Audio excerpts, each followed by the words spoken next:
Hey guys, it is Monday morning here in the Philippines, the first day after Christmas, December 26th. Now we're anticipating the new year. I may even have enough videos coming up to last us until the new year. We made it through the entire week of Christmas, and now we're starting into the week of the new year. So let's see what happens. So today, as promised, we are unboxing another 1987 RUF CTR Yellowbird, and this one is by Para64. This is my second model from them of this exact car. This is the second release. As I mentioned, the first time it was released in like a group of two with the black one. Then the yellow one was so popular that they released it again with the mint green in their second release. So anyways, I had gotten rid of my first one before I went back to the States earlier this year.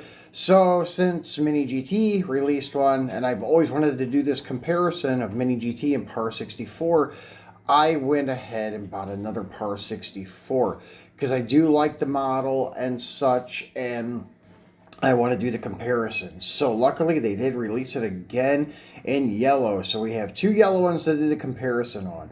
So let's do our usual, go over the box. So this is kind of like a sleeve style box.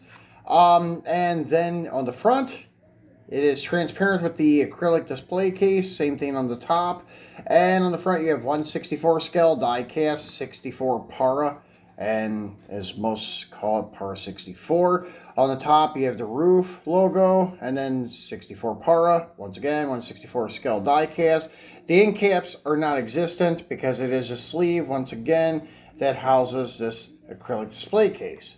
On the back side, you have the RUF logo once again, and then you have the trademarks of RUF, and then you have what kind of car it is. It is the RUF CTR Yellowbird 1987 in Blossom Yellow, left-hand drive. I'm not sure if Para made these in right. I don't think so. I think it's only a yellow, left hand is the Yellowbird. I think it was only available in left hand. I could be wrong about that though. So on the bottom, it has the Para64 Paragon models, trademarks, and licensing. Then it has your recommendations for 14 and older because it is an adult collectible. Then it tells you why in different languages about the choking hazards and such things like that. So let's slide this not plastic but cardboard sleeve off and get a look at this car. So this is a very nice display case that houses the car, and it has the RUF logo with the CTR, with the small letter R, with the capital CT. I thought it was CTT when I first bought the first one, but it's CT with a lowercase r. And then you had the Para64 logo and such. So this doesn't have any tricky tabs like M2 and such. It just pops right off easily. Then you only have one screw holding this on. So it makes it quite simple. Take off. And there we go.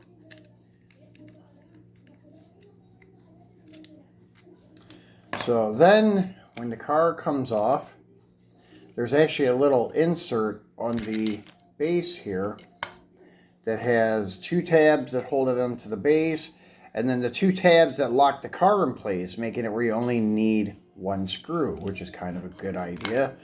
So anyways, let's take a look at this model. Beautifully done. Once again, I praised Para64 before, and I will do it again this time. Love the wheels on their car, and these are rubber tires also. And it has the side mirrors, which are accurate. Those streamlined, I think they were off of 935, I believe. Mirrors, the slim down body and such. The details of all of the body lines are there, with detailed door handles, marker lights, your gas cap. All the edges are nicely chiseled so you can see all of the detail. Front bumper cover with the fog lights, and you have your marker lights, acrylic headlight lenses, nice looking windshield with the etched in wiper The window trim is there for the most part in black, and it is part of the window, I think, instead of painted onto the body, which is kind of cool. Then you have the infamous well tail from the Porsche. Then you have the RUF CTR vanity plate, and then those louvers are painted into the bumper as the one on Mini GT was. And then you have slightly detailed chassis, and the chassis on this one is plastic, and it is held down though by button head Phillips screws. The tires are non-treaded rubber. So, still got nice car, nice model for the money. And it is equivalent to the Mini GT. The Mini GT may be slightly cheaper. It, I think, is about... Get that into focus for one last shot.